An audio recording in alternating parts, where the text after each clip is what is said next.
अंबर भी नया, धरती भी नई, और नया यरूशलेम होगा।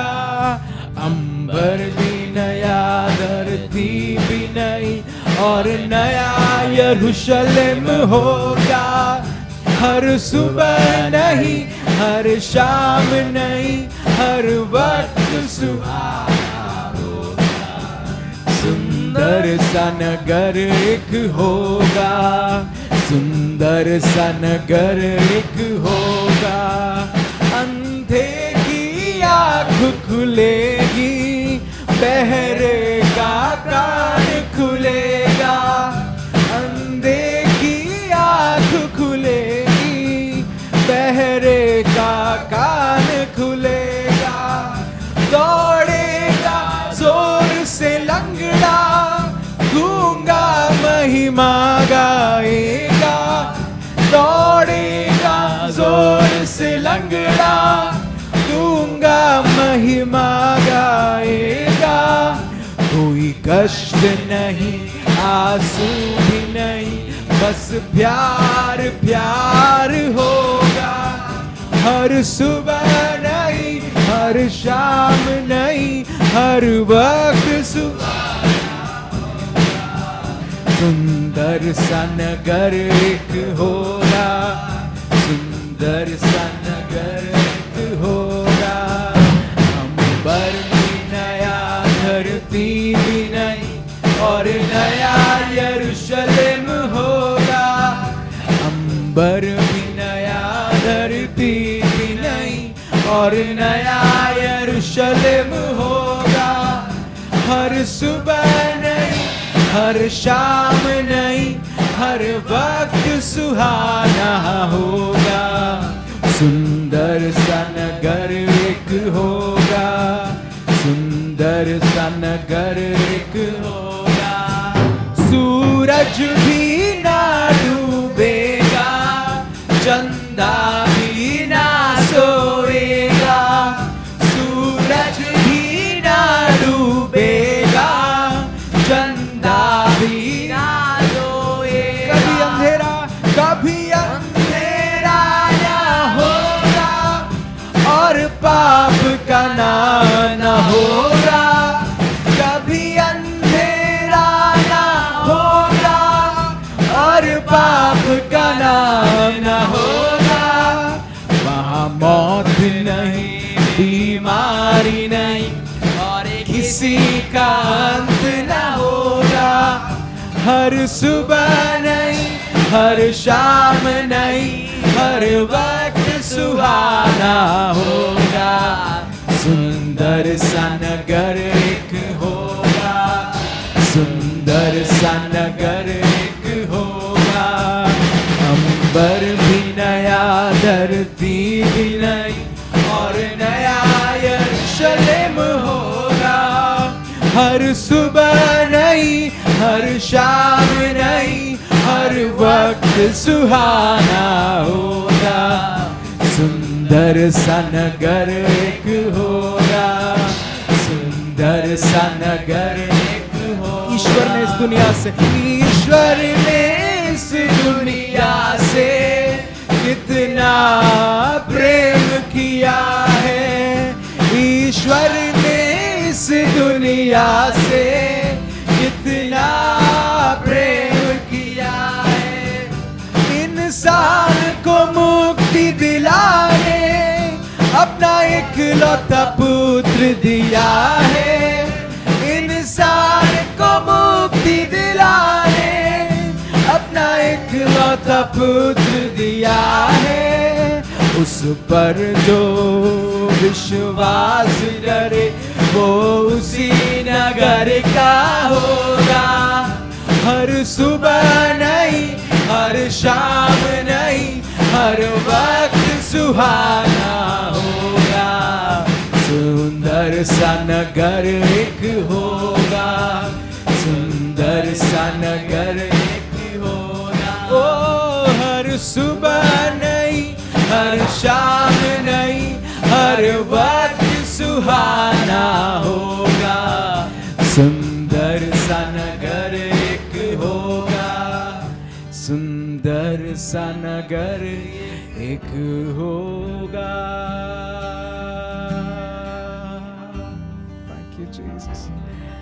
हालेलुया। एक बार स्वर्ग का नजारा हमने देख लिया है, वहां पे कभी अंधेरा नहीं होगा, कभी हालेलुया वहां पाप नहीं होगा, किसी बात का अंत नहीं होगा।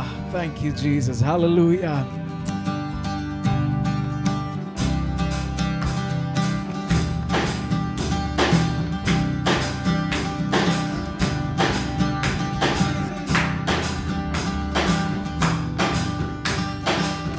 सागर से भी गहरा, सागर से भी गहरा, पर्वत से भी ऊंचा, सागर से भी ज्यादा प्यार है तेरा।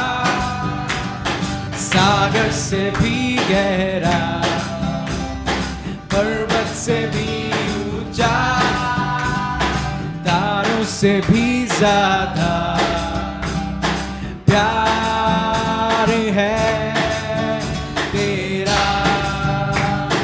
प्यार है, तुझसे ही प्यार है, प्यार है तुझसे यीशु। प्यार है, तुझसे ही प्यार है, प्यार है तुझसे यीशु। सागर से भी गहरा, पर्वत से भी ऊंचा, तारों से भी ज्यादा प्यार है तेरा। प्यार है, तुझसे ही प्यार है, प्यार है तुझसे यीशु। प्यार है, तुझसे ही प्यार है, प्यार है तुझसे यीशु। हालेलुया, हालेलुया, प्यार है तुझसे। हालेलुया, हालेलुया, प्यार है तुझसे। प्यार है, तुझसे ही प्यार है, प्यार है तुझसे यीशु। प्यार है, तुझसे ही प्यार है, प्यार है तुझसे यीशु। तुझसे यीशु प्यार है, तुझसे यीशु प्यार है।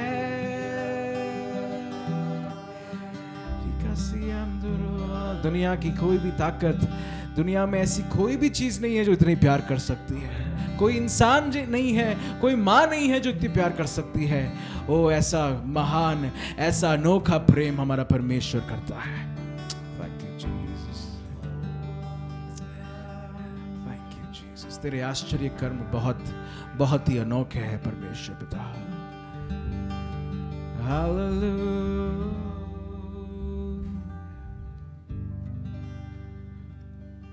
कैसे मैं तेरी महिमा गाऊं, शब्द भी कम पड़ जाए। लिखने बैठूं तेरी बातें, कागज में ना समाए। कैसे मैं तेरी महिमा गाऊं, शब्द भी कम पड़ जाए। लिखने बैठूं तेरी बातें, कागज में ना समाए।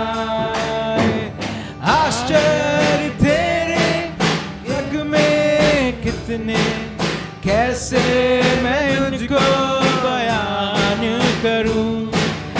आश्चर्य तेरे जग में इतने, कैसे मैं इनको बयान करूं। तेरी प्रशंसा करूं, तेरी प्रशंसा करूं। धन्यवाद कहूं, धन्यवाद कहूं, धन्यवाद कहूं। किससे करूं मैं तेरी ही तुलना, कौन है तेरे समान। तूफान भी सुनकर तेरी ही माने, सागर भी हट जाए। किससे करूं मैं तेरी तुलना, कौन है तेरे समान। तूफान भी सुनकर तेरी माने, सागर भी हट जाए। आश्चर्य तेरे जग में इतने, कैसे मैं इनको बयान करूं। आश्चर्य तेरे जग में इतने, कैसे मैं इनको बयान करूं। तेरी प्रशंसा करूं, तेरी प्रशंसा करूं। धन्यवाद करूं, धन्यवाद करूं, धन्यवाद करूं, धन्यवाद करूं।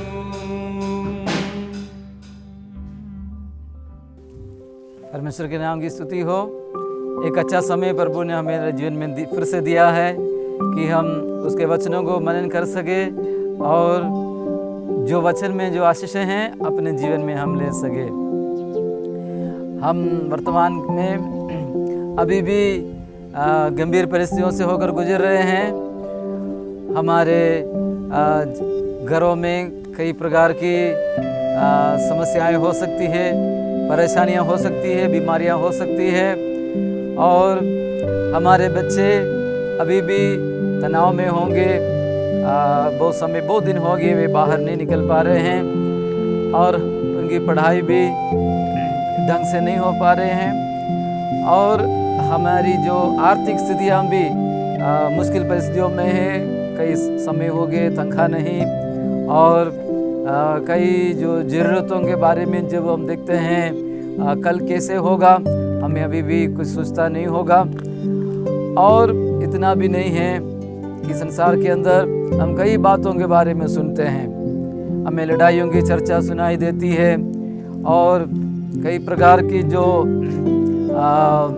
कठिनाइयाँ जैसे टिड्डियों का हमला है और कई महामारी है और पानी का किल्लत है, ये सब हमें सुनते हैं और एक प्रकार से बहुत घबराहट से होकर अभी भी हम गुजर रहे हैं।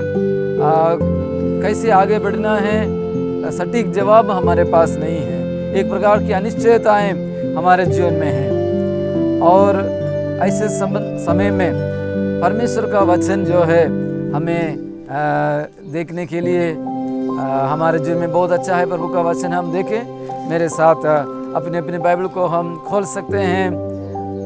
मत्ती रचित सुसमाचार उसका 24 अध्याय, मत्ती रचित सुसमाचार उसका 24 अध्याय 1 से लेकर जो 51 आयतें हमें पढ़े वही अच्छा है, परंतु समय को बचाते हुए हम मत्ती रचित सुसमाचार 24 अध्याय उसके 7 से लेकर 14 तक की आयतों को हम पढ़ सके तो बहुत अच्छा है। अपनी अपनी बाइबल को हम खोल सकते हैं अगर आपके पास थोड़ा सा वक्त हो तो। और मैं आपके लिए हम सब के लिए मैं पढ़ना चाहता हूँ। कुछ ही आयतों को मैं पढ़ूँगा। मत्ती सुसमाचार उसका 24 अध्याय और उसकी 7 आयत में इस प्रकार से लिखा है, क्योंकि जाति पर जाति और राज्य पर राज्य चढ़ाई करेगा और जगह जगह अकाल पड़ेंगे और भूकंप होंगे। ये सब बातें पीड़ाओं का आरंभ होंगी। और उसके 11 आयत में लिखा है, बहुत से झूठे भविष्यवक्ता उठ खड़े होंगे और बहुतों को भरमाएंगे। 12 में लिखा है, अधर्म के बढ़ने से बहुतों का प्रेम ठंडा पड़ जाएगा। 13 में लिखा है, परंतु जो अंत तक धीरज धरे रहेगा उसी का उद्धार होगा। 14 में लिखा है, और राज्य का ये सुसमाचार सारे जगत में प्रचार किया जाएगा कि सब जातियों पर गवाही हो, तब अंत आ जाएगा। यहाँ कई बातें यहाँ पर लिखी हुई है और हमारे थोड़ा समय के मनन के लिए हम इस प्रकार से एक शीर्षक दे सकते हैं कि अंत के समय की चुनौतियों का सामना करना। हम यहाँ पर देख सकते हैं अंत के समय की चुनौतियों का सामना करने के बारे में हम कुछ बातें हम यहाँ पर देख सकते हैं। सबसे पहली बात यह है कि हम झूठी शिक्षाओं से सावधान हो जाए। झूठी शिक्षाओं से हम सावधान हो जाए। यहाँ पर 11 आयत के अंदर यहाँ लिखा है कि कई झूठे भविष्यवक्ता उठ खड़े होंगे और बहुतों को भरमाएंगे। और वे क्या करेंगे, क्या बोलेंगे? 5वीं आयत में लिखा है, बहुत से ऐसे होंगे कि जो मेरे नाम से आकर कहेंगे मैं मसीह हूँ और बहुतों को भरमाएंगे। आज ऐसे समय में आप वहाँ पहुँचे हैं कि यह सोचने के लिए मजबूर है कि अंत बहुत ही निकट है, क्योंकि एक छोटा सा कीटाणु आ गया और वो कीटाणु के कारण अभी कितने 3 लाख से ऊपर के लोग ख़त्म हो चुके हैं। और कई घरों में अभी भी मातम मच रहा है और कई संकट से होकर गुजर रहे हैं और बड़ी परेशानी से होकर गुजर रहे हैं। और बहुत आगे क्या होगा ये बोल नहीं सकते, इससे समस्या से होकर गुजर रहे हैं। कितने समय हो गया घर के अंदर हम बंद हैं और ये भी सुनने के लिए आ रहे हैं कि जिस देश के अंदर ये बीमारी ख़त्म हो गई है या लोग ठीक हो गए हैं, उस देश में एक दूसरा लहर शुरू होने की संभावना है। और भी हम सुनते हैं कई प्रकार के और कीटाणुओं के बारे में और समस्याओं के बारे में, और ये सोचने को मजबूर हो जाते हैं कि हमें पुराना समय कब वापस मिलेगा, पुरानी ज़िंदगी कब वापस मिलेगी। और इसी प्रकार का जो ये दौर आगे बढ़ता जा रहा है और ऐसा करते करते करते कहीं ये संसार का अंत तो ना हो जाएगा। इस बीच में हम सुनते हैं कि पृथ्वी के पास से होकर कई ऐसे जो चीज़ें हैं, जो आकाश की जो चीज़ें हैं वो गुजर रही हैं और पृथ्वी को कभी भी नुकसान कर सकते हैं। अपने हाथ में जो मोबाइल फ़ोन है वो भी शायद काम करना कम हो जाएगा। कई बातें हम सुन रहे हैं। हम ये सब जब सुनते हैं और ये सोचने के लिए मजबूर हो जाते हैं कि कहीं हम अंत के समय में तो नहीं आए हैं। हम लड़ाइयों की चर्चा सुन रहे हैं और ऐसे समय में बाइबल बताती है कि जब तुम्हें लड़ाइयों की चर्चा सुनोगे और कई महामारी और अकाल का समय का जब तुम सामना करेंगे, उस समय बहुत से झूठे भविष्यवक्ता भी उठ खड़े हो सकते हैं। वो कहेंगे कि मसीह इस फलाने तारीख को आने वाले हैं, इसी महीने में आने वाले हैं या कुछ समय के उस तारीख में आने वाला है। लेकिन यहाँ पर प्रभु यीशु मसीह स्वयं हमको बोल रहा है, तुम्हें बहुत सावधान होना है, तुम्हें बहुत सावधान होना है कि कोई भी तुम्हें न भरमाए। क्योंकि यहाँ पर लिखा है कि उस दिन के बारे में, उस घड़ी के बारे में कोई भी नहीं जानता है, कोई भी नहीं जानता। 36 आयत में मत्ती सुसमाचार 24 अध्याय 36 आयत में लिखा है, उस दिन और उस घड़ी के विषय में कोई नहीं जानता, न स्वर्ग के दूत और न पुत्र, परंतु केवल पिता ही जानता है। प्रभु यीशु मसीह का दोबारा आगमन कौन सा तारीख को होगा, वो तारीख कोई भी नहीं जानता है, ना स्वर्गदूत जानते हैं, ना कोई भी व्यक्ति जानता है, और स्वयं प्रभु यीशु मसीह भी नहीं जानता है। यहाँ पर लिखा है वो केवल पिता के वश में वो रखी हुई बात है। और हम ऐसा समझ सकते हैं प्रभु यीशु मसीह की कलीसिया का जो निर्माण आज संसार में हो रहा है, और जिस दिन जो आखिरी जो पत्थर रखा जाएगा, या आखिरी जो विश्वासी भी जिस दिन इस कलीसिया के अंदर परमेश्वर की योजना के अनुसार जब जुड़ जाएगा, तब अंत होगा, ऐसा हम समझ सकते हैं। और यहाँ पर यीशु मसीह सावधान करा रहा है कि बहुत लोग आ सकते हैं, बहुत लोग आ सकते हैं, और वो समय शायद नूह के दिनों के समान भी हो सकता है कि लोग खाते पीते रहे और बस अपना अपना काम करते रहे, और अकायक बारिश आ गई। तो हम ये नहीं बोल सकते हैं कि 1 तारीख को यीशु मसीह आएगा, 1 महीने के बाद में प्रभु यीशु मसीह आने वाला है। यीशु मसीह का आगमन शायद आज भी हो सकता है, लेकिन बात यह है कि हम उसके आगमन में उससे मिलने के लिए क्या हम तैयार हैं?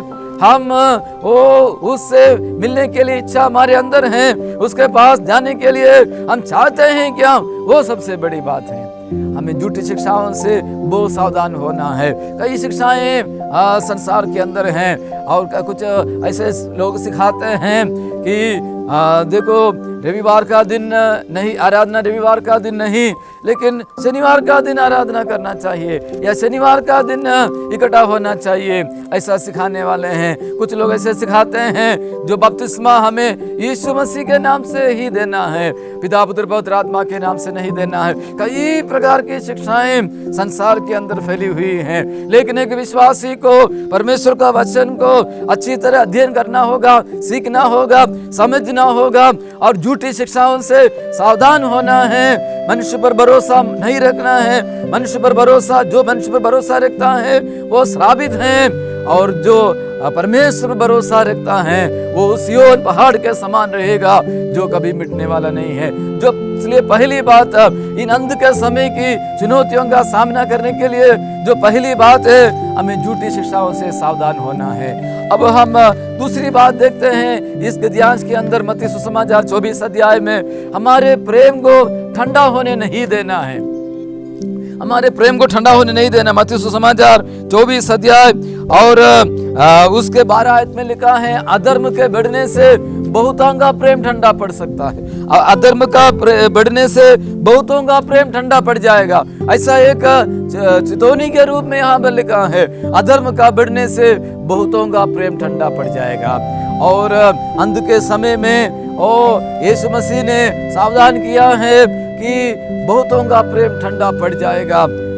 कैसे ठंडा पड़ जाएगा? अधर्म के बढ़ने से, यानी अधार्मिकता की बातें, अधर्म की बातें, अन्याय की बातें सुनते सुनते और देखते देखते कई लोग जब सोचने लग जाएंगे, क्या कोई परमेश्वर है क्या? परमेश्वर है क्या? मैंने अपने हाथ को निर्दोष साहब में मैंने धोया, और मैं इतना अच्छा भक्ति किया, और इतना मैं परमेश्वर के लिए जीवन बिताता हूँ, लेकिन मेरे जीवन में आशीष नहीं मिल रही है। लेकिन जो भक्ति नहीं करता है, जो परमेश्वर को याद नहीं करता है और अपने मर्जी से जीवन बिताते हैं, उनके जीवन में कोई दुख नहीं है, उनके जीवन में सब प्रकार की भरपूरी है, उनका काम अच्छा हो जाता है, उनके लिए सारे रास्ता खुल जाते हैं। लेकिन मैं कितना समय से परमेश्वर को याद करता हूँ, कितना समय से मैं प्रभु यीशु मसीह में बना रहता हूँ, फिर भी मेरे जीवन में अभी भी मैं अन्याय को सहन कर रहा हूँ, अभी भी मैं बहुत समस्याओं से होकर मैं गुजर रहा हूँ। ऐसा अन्याय को देखते देखते, सहन करते करते बहुतों का प्रेम ठंडा पड़ सकता है। लेकिन आज मुझे और आपको इस बात को देखना है, हमारा जीवन में कैसा है? क्या बाइबल पढ़ने के लिए हमारे अंदर एक भूख है क्या? या नाश होने वाली आत्माओं के लिए हमारे अंदर एक बोझ है क्या? क्या हमारे जीवन में, मेरे घर में सुबह की प्रार्थना है क्या? क्या मैंने आज बाइबल का वचन, बाइबल को पढ़ा है क्या? क्या मेरा प्रेम परमेश्वर के प्रति और दुख उठाने वाले मेरे भाई के प्रति और जो तकलीफों से होकर गुजरने वाले और मेरे पड़ोसी के प्रति मेरे अंदर प्रेम कैसा है? क्या मेरा प्रेम ठंडा तो नहीं पड़ गया है? इन अंत के समय में, चुनौतियों के बीच में, कई समस्याओं से होकर जब मैं गुजरता हूँ, क्या मेरा प्रेम ठंडा तो नहीं पड़ गया है? हमें अपने आप को सोचना होगा। यहाँ पर बाइबल बताती है अधर्म का बढ़ने से बहुतों का प्रेम ठंडा पड़ जाएगा। और एक और बात हम देख रहे हैं, इन अंत के दिनों की चुनौतियों का सामना करने के लिए हम ठोकर ना खाएं। मेरे साथ बोलिए, ठोकर ना खाएं। यूहन्ना बपतिस्मा देने के वाले के बारे में हम देखते हैं, जिस प्रकार हम बाइबल के अंदर यूहन्ना सुसमाचार उसका 11 मत्ती सुसमाचार 11 अध्याय में जब हम देखते हैं, जैसे हम देखते हैं वहाँ पर हम यूहन्ना के बारे में देखें, यूहन्ना बपतिस्मा देने वाले के बारे में देखते हैं कि यूहन्ना बपतिस्मा देने वाला कई दिन सेवा करने के बाद में, कई समय सेवा करने के बाद में, वो प्रभु यीशु मसीह के बारे में वो थोड़ा बहुत ठोकर खा लेता है, यानी वो निराश हो जाता है। फिर वो आदमी भेजकर, दूतों को भेजकर यीशु मसीह को पूछता है, क्या आने वाला तू है या फिर हम और किसी के इंतजार करें? कई दिनों के बहुत दिन उन्होंने इंतजार किया, कारागृह के अंदर दुख उठाते उठाते उन्होंने बहुत इंतजार किया। फिर यीशु मसीह को पूछता है कि आने वाला तू है, क्या हम और किसी के इंतजार करें? तो यीशु मसीह उनको कहता है, धन्य है मैं जो मेरे कारण ठोकर नहीं खाता है। तो यूहन्ना बपतिस्मा देने वाले के विषय में यीशु मसीह ने यही कहा कि वो एक बहुत अच्छा एक भविष्यवक्ता है और एक बढ़िया एक व्यक्ति है। स्त्रियों से तो जन्मा है, यूहन्ना से बढ़कर कोई नहीं है, क्योंकि इन्होंने पूरी जिंदगी सेवा कर प्रभु यीशु मसीह के लिए राह बनाया। यीशु मसीह के लिए उन्होंने उनकी सेवा के लिए एक राह बनाया। अंत में वो एक कारागृह के अंदर उसको बंद किया गया, परंतु वहां पर हालेलुया यीशु मसीह उनके विषय में बोलता है, धन्य है जो मेरे विषय में ठोकर नहीं खाता है।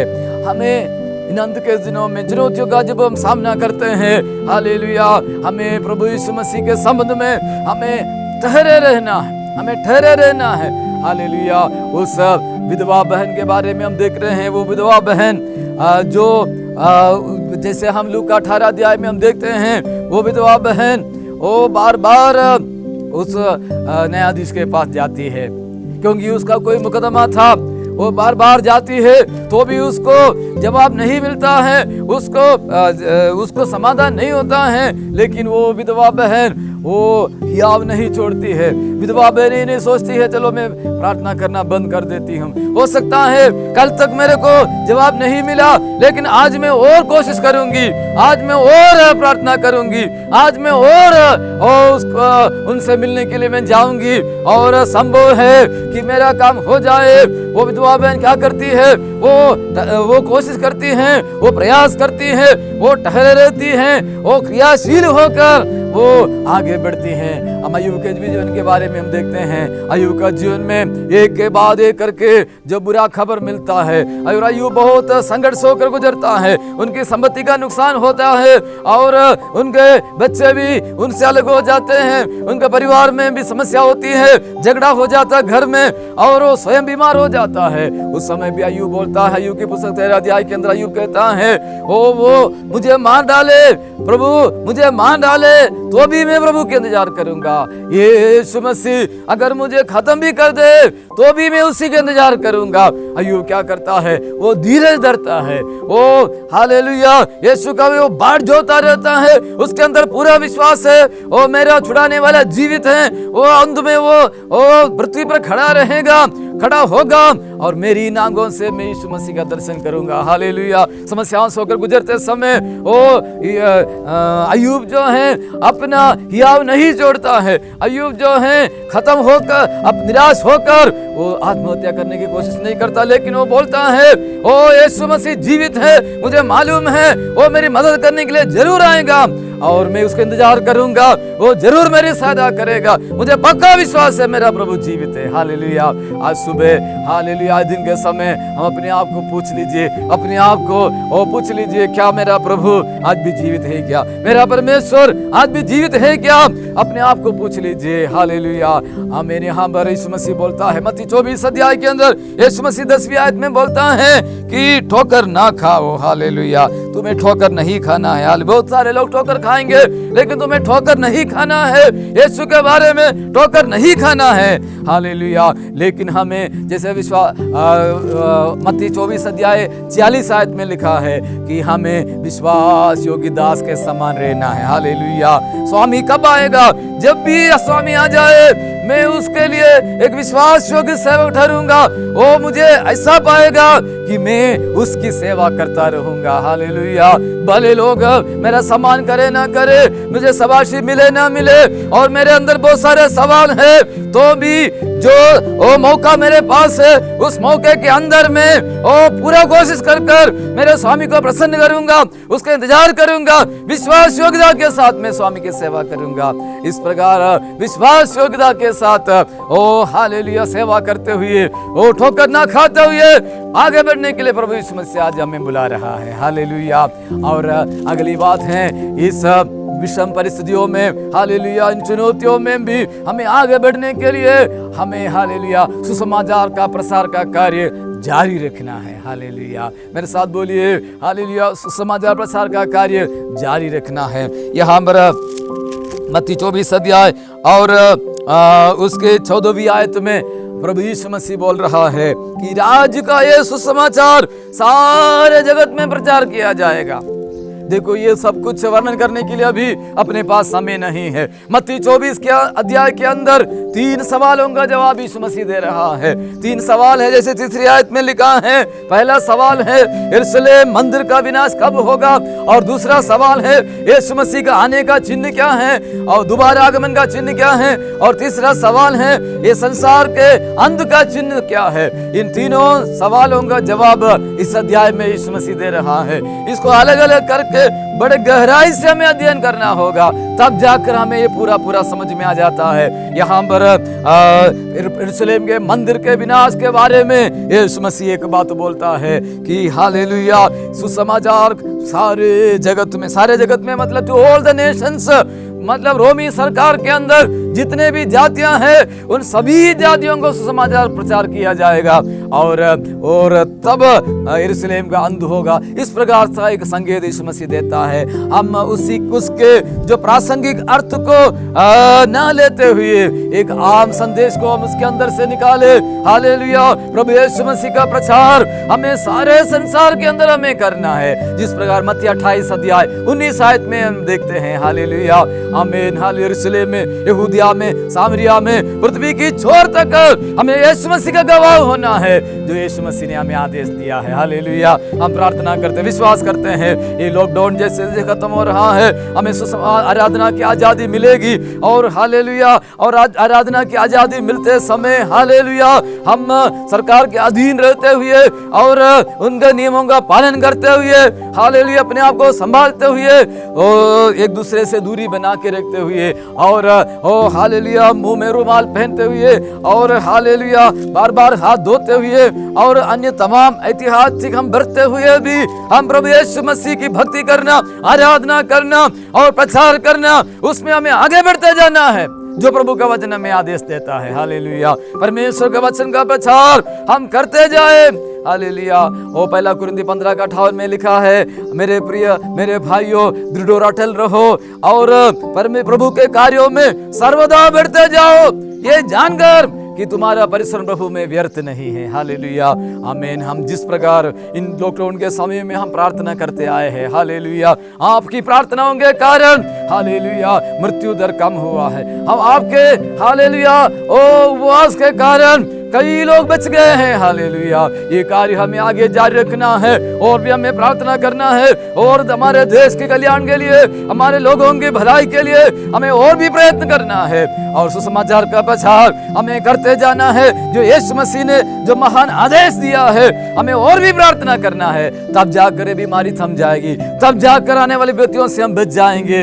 हालेलुया। ओ हालेलुया। ऐसी समस्याएं जब हो रहे हैं जिसके बारे में वो दुनिया की उत्पत्ति से लेकर कि हमने सुना नहीं है, ऐसी समस्याएं जब हो रही है, हालेलुया, मुझे और आपको ज्यादा प्रार्थना करने के लिए, ज्यादा सेवा करने की जरूरत है। यीशु मसीह के उपदेशों को, उसकी सेवाओं को ज्यादा फैलने की जरूरत है। हालेलुया। और यीशु मसीह ने यहाँ पर कहा, राज्य का सुसमाचार सारे जगत में फैलाया जाएगा, तब अंत आ जाएगा। हालेलुया, आमीन। इस प्रकार हालेलुया, हालेलुया, ओ झूठी शिक्षाओं से सावधान रहते हुए और हालेलुया, आमीन, हालेलुया, ओ प्रेम को हमारे प्रेम को ठंडा होने से बचाते हुए, हालेलुया, ठोकर ना खाते हुए, हालेलुया, और सुसमाचार का ये जो प्रचार का कार्य है और भी आगे बढ़ाते हुए आने वाली और वर्तमान चुनौतियों से बचने के लिए परमेश्वर हम सबकी सहायता करें। इस प्रार्थना के साथ हमें अपने वचनों को विराम देना चाहता हूं। आइए हम अपनी आंखें बंद करें, प्रार्थना करें।